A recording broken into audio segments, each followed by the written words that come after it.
And welcome back to another episode of the Million Dollar Coach podcast powered by Fitfiliate, talking all things coaching. And I'm joined by Ash. How are you going? I'm great. How are you, Lisa? I'm excellent. With Sam still off in babyland, but I think he's coming back. Word on the street soon. He's coming out of the baby cave, so that'll be great. I like Um, it. Ladies' Day this week, last week with Christina. It's yeah, nice. that's right. Maybe we won't have him back. I don't know. Sorry, Sam. Awkward. We'll get Katie on. Sam's other half. There you go. We'll There you go. keep the trend running. Um, so while we've got control of the ship, Ash, I thought we can talk about whatever we want today. Um, but something that's been ruminating in my brain, particularly over recent weeks, when you see the emergence of the level 4 qualification, more people are getting it, more people are not. Mm, And there's a bit of a debate out in the space. And even Fitfiliate did a post a couple of days ago on Instagram about the difference between a trainer, a coach, and a mentor, and their words that are often used interchangeably. yes. But I think the one area I want to focus on today is like, what does it take to be a professional coach Mm, in 2023? You know, is it the person who brings the true big dick energy into the room and that they know the most and they've got all the information they're gonna give to you? Is it the person with the most qualifications, or is it someone who cares the most, like, and works hard on their own development? Like, I think there's a lot of crossovers there that can go into it, but um, I just think I was reached out to by somebody on Instagram who I have invited on for a chat on the podcast about, and their first statement to me was, "Hey, I don't know if I'm the right person because, I don't coach full time, and but I consider myself a professional coach, mm, and I'm, proud of what I do, but I don't do it full time, so maybe I'm not the right demographic for your chat." And I was like, "You are the perfect demographic to chat yeah. to hear that perspective." So that chat is coming down the pipeline. So I thought today, this could be a bit divisive, could rattle a few cages, and that's what we're all about is unsettling perceptions and making people think critically, because that's one of the important skills um, into this. So, what have you got, Ash? Lead me off. Well, I love that this person said that, I don't do this full time, but I consider myself a professional coach, which automatically off the bat means they care. Mm, And like, I mean, that's kind of priority number one. mhm, A teacher or trainer goes out to teach a skill and communicate that and get it across, right? And now mm, coaches may be instructing skills as well, but they care about the person. Like, why did you come here for this skill? mm. What is what is your perception of this skill and where are you with it? Right? There's And like, why is it hard for you? yeah, exactly. Like, Mm, let me see what that looks like in your mind to you mm, first, and then let's dig in, yeah. right? Um, And we've talked openly on the Fit Affiliate podcast about there is a need for all three characters in the story, for one of a better word. oh, Like, absolutely. there's nothing wrong with someone who goes, yeah, cool, I'm a trainer. I get in, I make people sweat, I give them a great time in class, and they go about their day and nobody died, and that makes me happy, that makes them happy, everybody's happy. We need trainers who are going to teach skill components. We absolutely need them. Yes, we need coaches to dig into the other aspect, and some of the back and forth on the affiliate post was about, well, what's a mentor like? Because people will call it their coach their mentor and so on, and there was a lot of varying definitions about exactly what a mentor looks like to different people, and spreading out. But you still need, regardless of your definition, there's a place for all of those options in the ecosystem. But again, how do we leverage all of that in the big melting pot that is CrossFit and helping people be better into defining what's a professional coach. There are voices out there in the ecosystem that will say, a professional coach is only someone who works with people one-on-one and, has a full biometric study of the person and can, assess everything and adapt everything versus, a group environment. So yeah, there's a lot of ways to think about, what is it that makes you a professional, I guess in any field, but in coaching and we clearly, the name of our podcast should give it away. We want coaches in the ecosystem to thrive. We need more coaches. We're definitely going to need more trainers as well. Like if we're going to, get to the 30 million CrossFitters, like we need more affiliates. So they're going to need coaches and trainers and all those things in them. But what's a professional in the space, and what does that look like for someone who's going along goes, I want to be a professional, but I don't know what that looks like. We want, we want coaches to thrive. So how do we help define that a little bit for them? Well, I think there's, oh my gosh, there's so much I want to touch on with that whole whole blurb you just did. Yeah.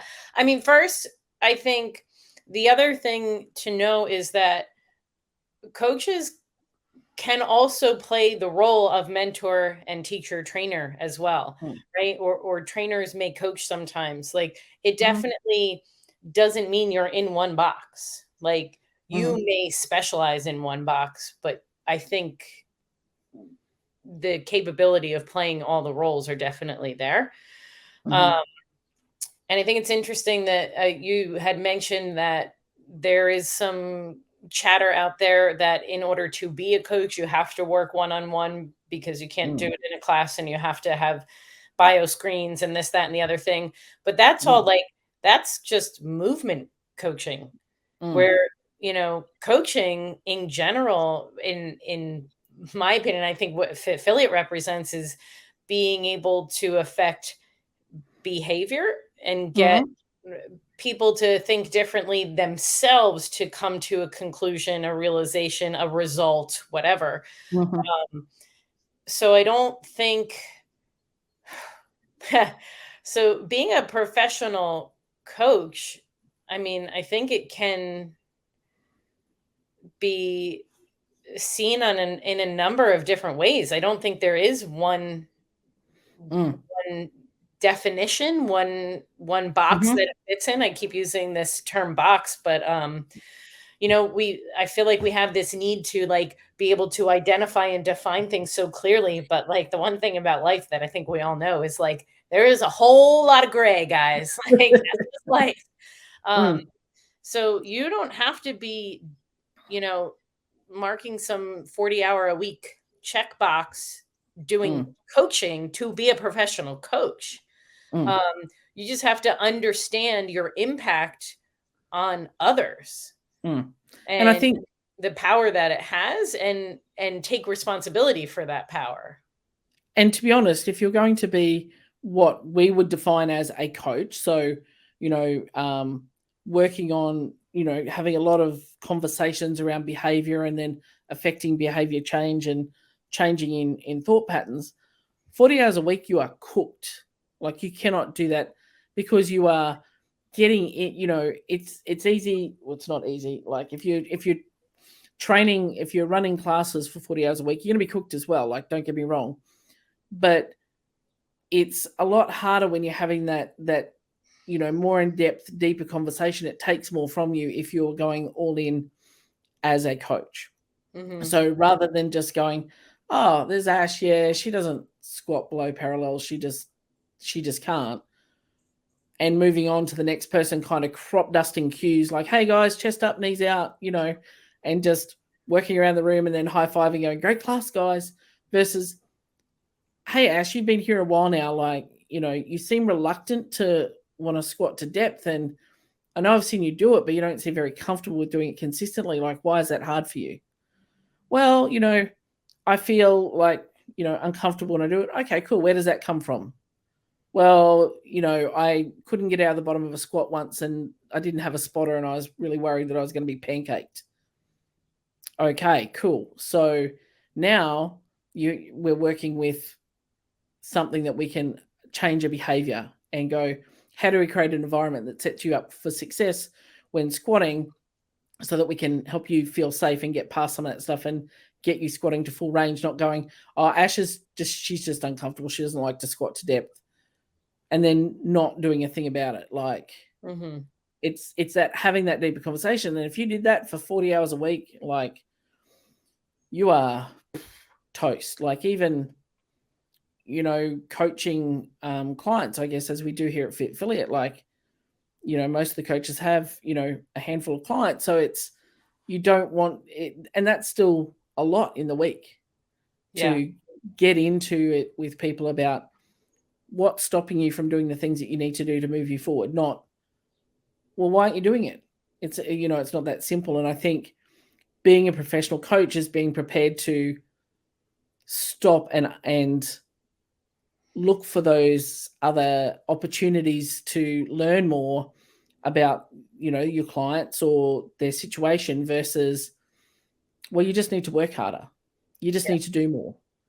Rather than, well, what's stopping you doing the things that you need to do, or why are you filling your time with busy work? Because, we've seen coaches, we talk, with level 4 now being available, the conversation for many years was, oh, my level 1's due. Do I re-up? Do I go to level 2? Like, what's the point? And the coaches that just revalidate their level 1, then you go, okay, well, are you truly being a professional from wanting to learn and grow and evolve and always refining your skills? And the same as we go to the pointy end of the stick now, the L4, and we had Christina Anderson on last week, time flies, about L4. And, we made the comment, if there was an L5, I'm pretty sure that she would be pursuing that as the next level to get better. Whereas there will be some people who go, I got the L4, I'm a professional coach now, and not do anything to accept the bare minimum that they need to keep that credential. But it's, I'm just filling out numbers now to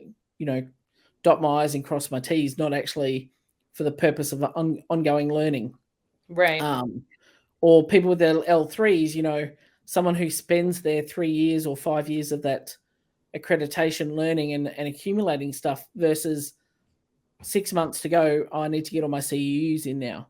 So they'll do all the online courses and stuff just to get those CEUs. And, just to play devil's advocate here a little bit, right? Like, yes, Christina, if there was an L5, she would be like, okay, I need to prepare and get ready for that next thing. At the same token, if you have a coach who's been renewing their L1 and has not pursued L2 or L3, like, do I think that they should? Probably, especially the L2 gives great feedback for running a class properly and things like that. But if that coach is digging in on a different level, like with some psychological studies and behavior studies and anatomy, so that they can better understand the body in a different way and applying that, you don't have to have your L4 to be a good coach either, right? You just have to know that the learning never stops. And if you think it does, then you're not a coach. But it's also not even just the knowing that learning doesn't stop. It's embracing that and actively seeking out those opportunities to learn and grow, and whether that be from and to apply it. Applying it. Yeah. And to see that need rather than going, oh God, when do I have to stop doing all these things? Like, no, like this is a process I would foresee as a someone who considers themselves a professional coach, their opportunities that you reach out and grab with both hands. Christina spoke last week. She got the opportunity to go to the a coach development seminar, and someone said, why are you here at your level? Like, I wouldn't have think you would need this. She's like, it's a different perspective. It's outside the normal CrossFit lanes that things are given in. So it's a different perspective. Of course, I'm going to want to try other things and learn and grow. I mean, that's why we do things like the gymnastics seminar or the strongman cert or all of those, Bergamo lifting is, we all, as coaches, we know how to teach a snatch or a clean and jerk, but we want to learn additional skills and cues and ways to reference that information. That's why we do those things. Right. Rather than just, I'm just going to do this 2-day thing and because I need the CEUs, or I got sent here by my box owner, like, And I have witnessed coaches take a course because to get the extra CEUs to, be able and go in with all intentions of wanting to utilize it.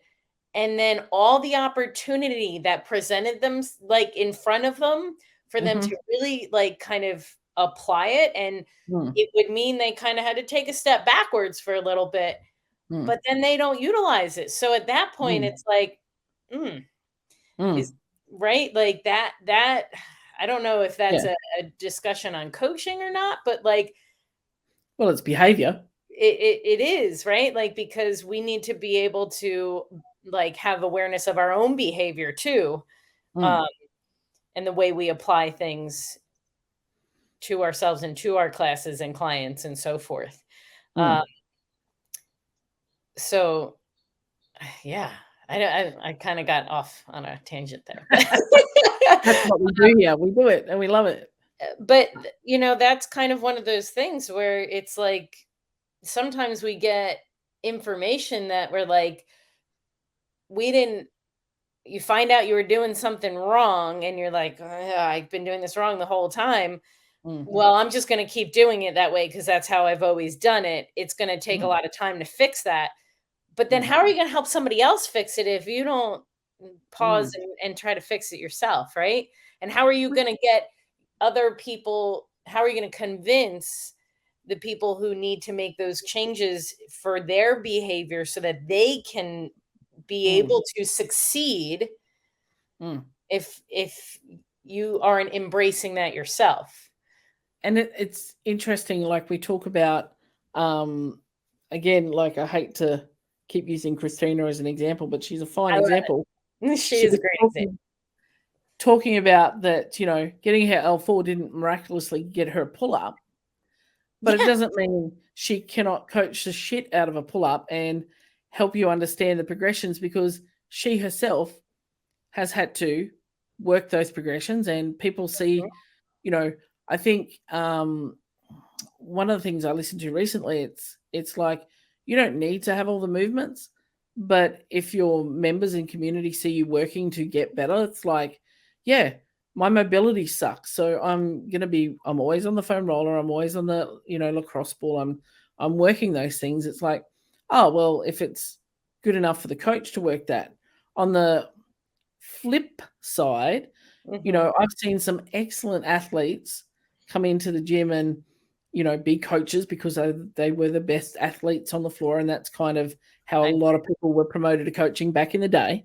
And it's like, hey, like, how did you do that muscle up? And they're like, well, I just pulled myself up on these rings and had a couple of swings and up I went. Cool. So you just got to kick really hard. You're like, it's not a kick. There's no kicking. But it's like, okay, but how are you going to help this, vertically challenged, non-athletic, chunky dunker get up on those rings and do a muscle up with that explanation? Like, right. In my mind, I would spend my entire life just, okay, cool, looking up at them, rather than, hey, here are the steps of the movement. Let me break it down. So then, member A stops cherry picking classes with muscle ups. Like, well, I'm not going to be able to do anything. So, how do we progress people forward? But it's having that deeper understanding into the movements, but also what might be challenging for people, rather than, I don't know, it just came easily to me without understanding. Like, I just did it. I just 3 swings and chicken wing my way up there, but I got there. Right. Why can't everyone else do it?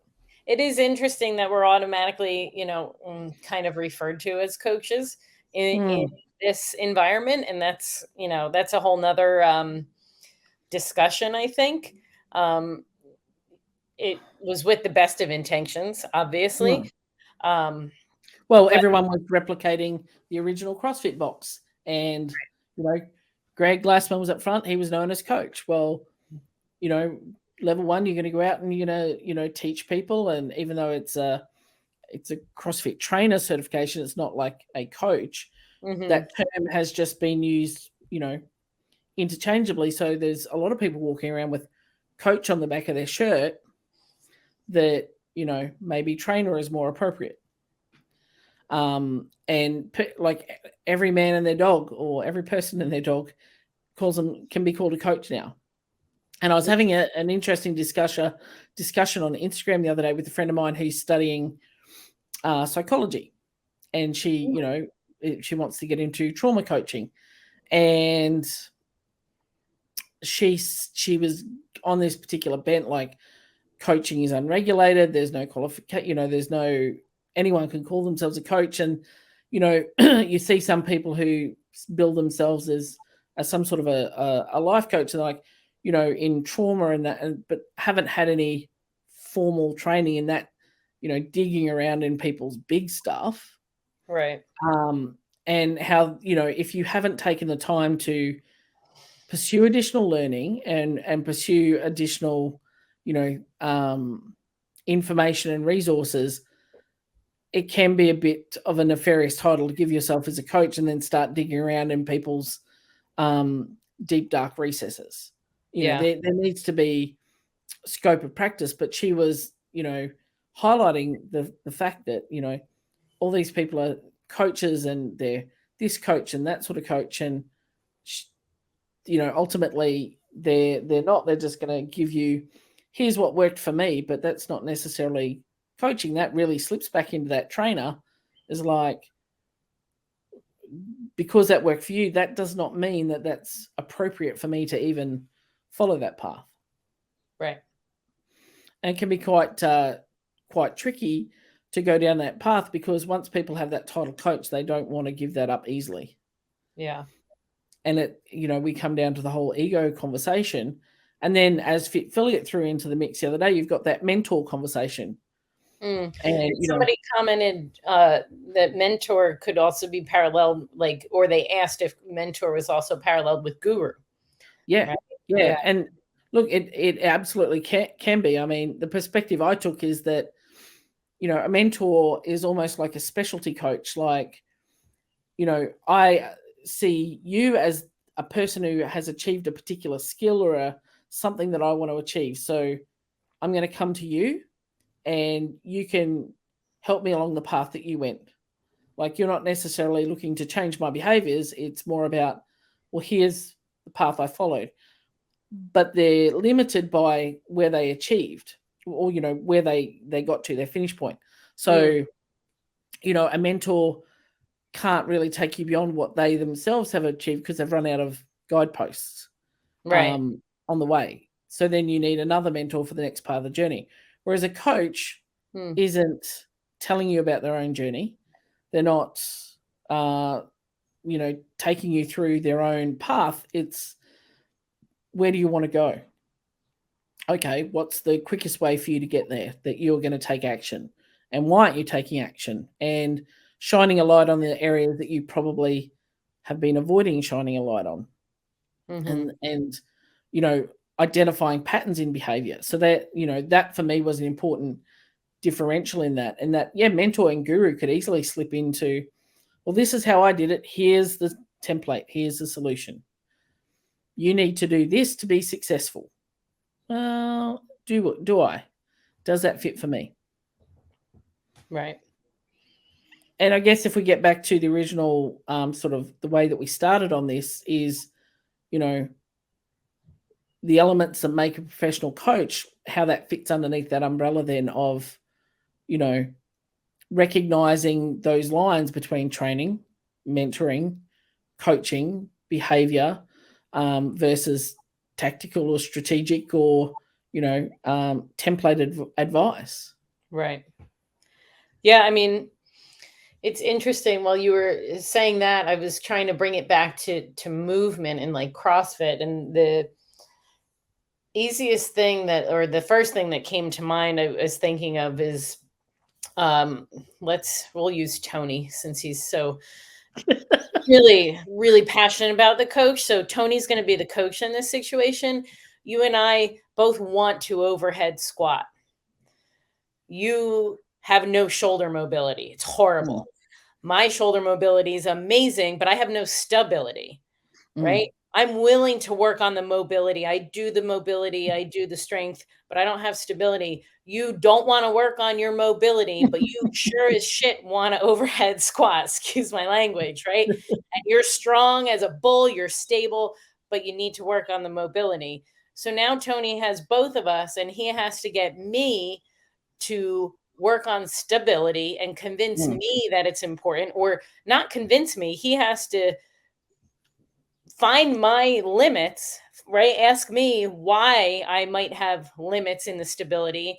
And with mm, you, he has to figure out why your mobility sucks and mm, why you're avoiding working on it to get better if you want to overhead squat so bad, mm, right?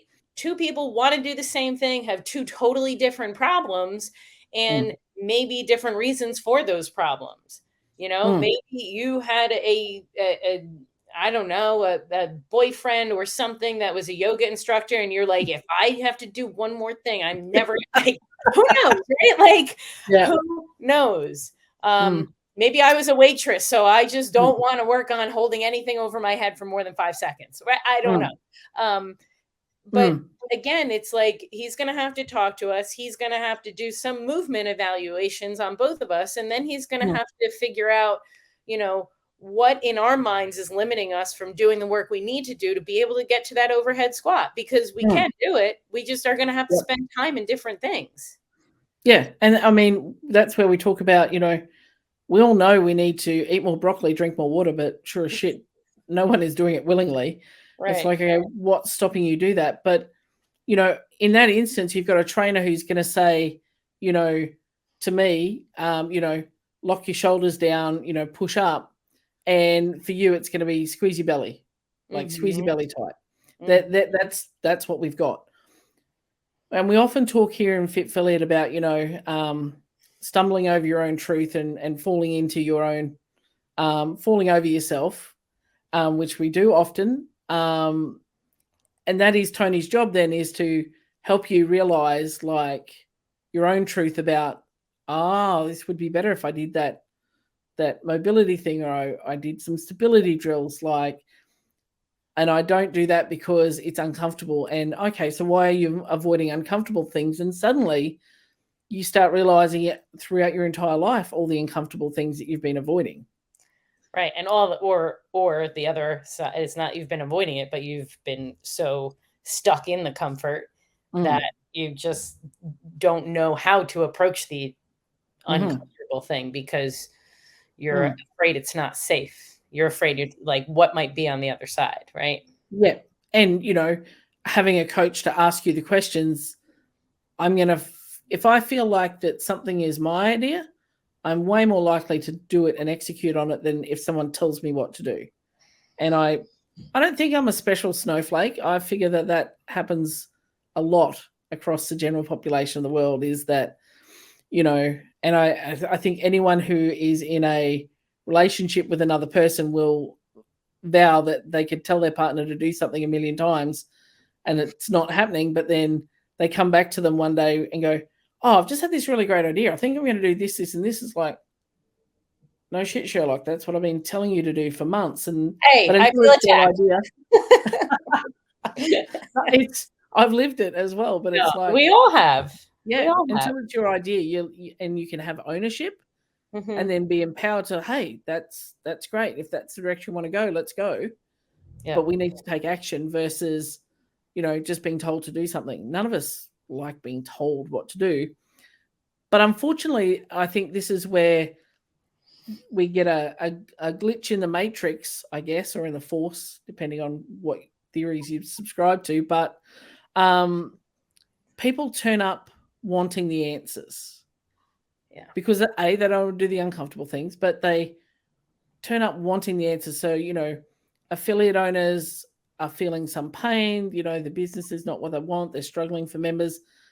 And they reach out to some of these gurus who are bombarding their inbox with all this information saying, oh, we can get you 50 new leads and, fill your gym and all the rest of it. Yeah. And, they just want the answer because they want to abdicate responsibility. Because if it doesn't work, I can blame you, Ash, because you told me to do this and this didn't work. So it's not me, it's you. So, well, I've tried to overhead squat, but, squeezing my belly didn't help. So you're a shit coach. And Tony, we'll blame Tony now.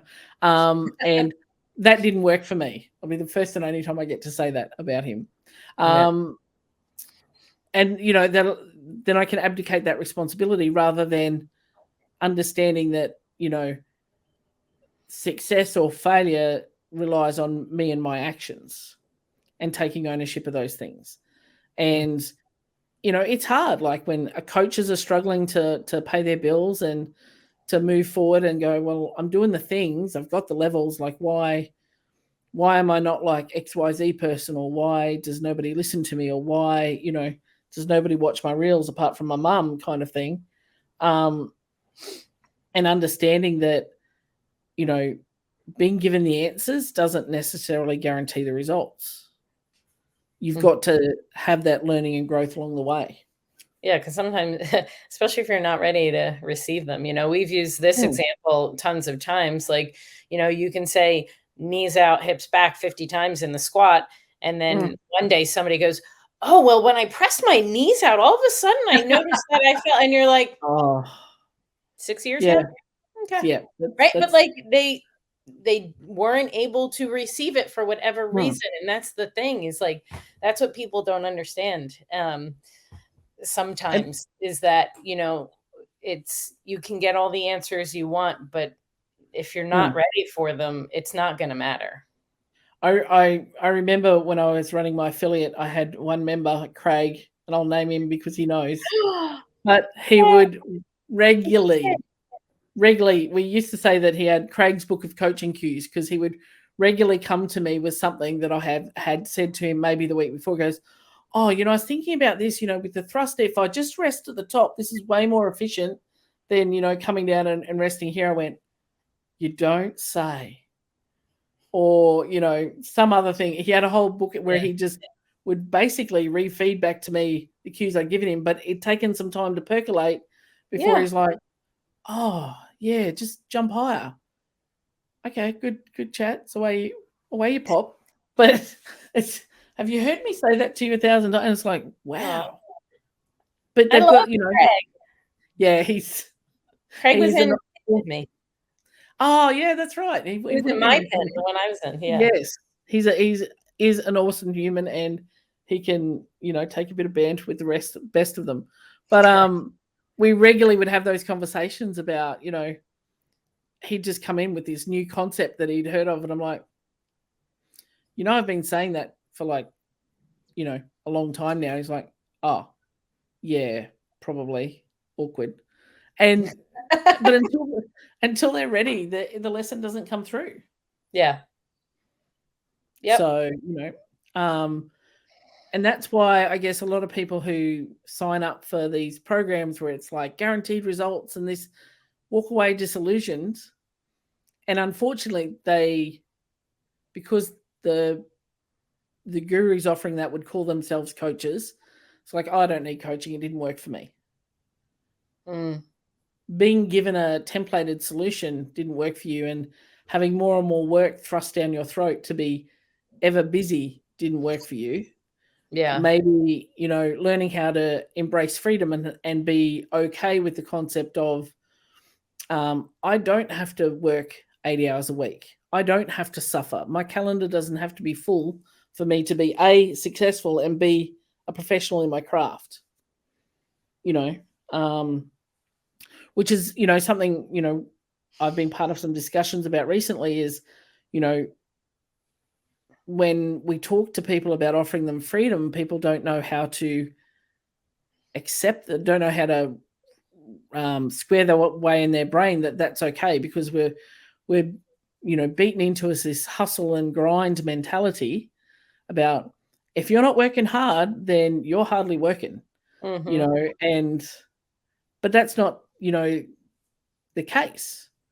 But unfortunately, people have this shame responses like, oh, I need to keep up with what XYZ person's doing, or how this person's doing it, when in reality your journey is perfectly fine for you as it is, without doing. You can be a professional coach and not have to work 40-80 hour days for peanuts. And to be honest, like, if you're a good coach, you wouldn't be able to work that many hours. Right? Yeah. Because in order to be able to care and to give the quality of coaching to others, you need to care for yourself, which means you need to do the things to make sure your glass is full and you can have time with your family, you can take care of your home life, so that you can give the appropriate energy to your clients or your classes or whatever it may be. Yeah. I mean, we've all been there when you've had to coach all the classes in a day, and by the time you get to the last class, you're like, yeah, guys, so we're going to overhead squat, and yes, I know you're going to ask me about this, and I'm going to preempt all your questions because I've heard them 7 previous times today. But that's the first time they've heard that information in the day. And we talk about that, treat every class as if it's your first class. But, by the time you are months into doing this over and over and over with such a jam-packed schedule, it's really hard to not let that overflow and affect the experience that you provide. Now, that doesn't make you any less professional, but how can we work on ways that you can be a professional coach and not have to kill yourself, but still be able to pay your bills and stop trading time for money, which I guess is the bent of the $1 Million Coach program, both the online course, self-paced online course, and the in-person seminar that we have, free plug, but is about teaching coaches that you don't need to just trade time for money. Yeah. That there are steps, or pillars as we call them. We have some mindset stuff to reframe your thinking to prepare you for that. Yeah. And then ways that you can follow this roadmap that are going to lead you to be more successful, but also achieve more freedom. So we talk about our freedoms being freedom of time, purpose, relationships, and money. So basically the freedom to do, what you're passionate about, things that drive you, with the people that, drive you as well, and being able to invest in things that you are, that give you purpose and meaning. Not about, well, I've got the money to sit on the beach all day and I don't want to do anything. Right. You can do that, but you're not going to be, using your skills and acquisition. It's funny, there's another affiliate post I'm thinking about. I think that might have been the one today about it's an infinite game we're playing. There's no end point. Yeah. You can't get to a point and go, and that's part of the professional coach journey, is that, oh, well, I've got my L4 now, I can stop. I mean, if things like that had an end point, Tia would have won the CrossFit Games once, because, well, I'm the fittest on earth, so clearly I can't get any fitter. Like, fitness is not an end point. There is no end state of being fit. You can be fitter than you were, but there's no enough fitness that's going to, meet the needs for whatever your capacity is. There's always something that you can do. Right. So when we apply that to coaching, it's, okay, how do I keep evolving and growing to be the best at this craft, but learning that, I don't need to drive myself into the ground. Yeah. And I guess we're incredibly passionate about that here. And we know that we need to solve the world's most vexing problem. We need more coaches. We need more trainers. Trainers, we love you. You're very important in the ecosystem. If we're all coaches per se and spending, deep, detailed time with every single person, well, nothing will get done. So we need trainers to let's get the basics squared away. Let's get the fundamentals, and then start to discover why you're not following those, or why that's hard for you. And that's where the coaching steps in. So we need more, but we also need them to be able to survive and pay their bills and live a life, rather than missing family events, family gatherings, because they've got to work for, sometimes less than $25 an hour for, all this time and care that they're investing. And then they go, you know what, I'm going to go get a real job. And they don't see their coaching as a real job, even though they care deeply about it, because they can't make ends meet. So they burn out and we lose good people. Yeah.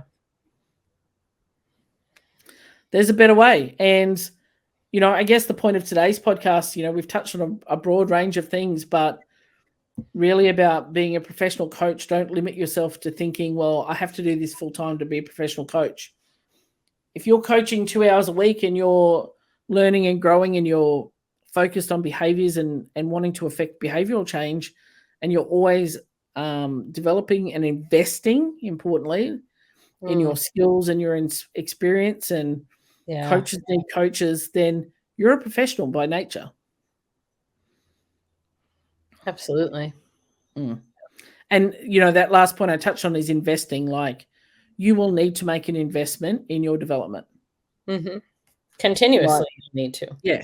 Yeah. Not just one time. It's not a one and done thing, like you said. No, it's not. It's like a one and done is going to see a trainer to fix a particular flaw in your, in your technique. It's like, well, why can't I, why am I pulling early in my, clean? Great. Let's, look at that. That's a one and done. Like, you need to invest in your skills and your learning, and having a coach to guide you is invaluable. Yeah. But I think, a lot of people get stuck and it's going, well, I can Google anything I need. Why do I need to pay for it? Someone to ask me questions that make me uncomfortable. Well, do you want to move forward faster or stay where you are? Yeah. And some people do want to stay where they are. Yeah, and that's great. Not want to get uncomfortable. They don't want to know what's on the other side of the door. They just, and that's okay. But I think most people who go into this and consider themselves professional coaches know that, oh crap, I've been comfortable too long. Like, it's time to make a change. It's time to do something different. I'm not growing anymore, and something needs to change, so that I can continue serving a purpose, my purpose, right? And that's one of the freedoms. And then, have the relationships that help me thrive, have the freedom of money so I can live without worrying about where my next check's going to come from and if I'm going to be able to have electricity next month. Right? And it makes it easier to make good decisions when you're not stressed about that. Yeah. Yeah. Awesome. All right. Well, I think we've dumped enough little thought bubbles out there, and if you have thoughts on this subject, please post it in the comments. Don't forget to jump on and like and subscribe. If you're watching this on YouTube, please subscribe and get notifications when each episode goes live. If you're listening to this, we appreciate you. Please make sure you follow us and subscribe on your favorite platform so you don't miss an episode. Give us a review, but also reach out to us on Instagram, the $1 Million Coach Program. We would love to hear your thoughts on this. If you have any perspectives that maybe we haven't thought of, and happy to discuss. So thanks, guys. Thanks, Ash. Been great again chatting to you. Always great, Lisa. Thank you.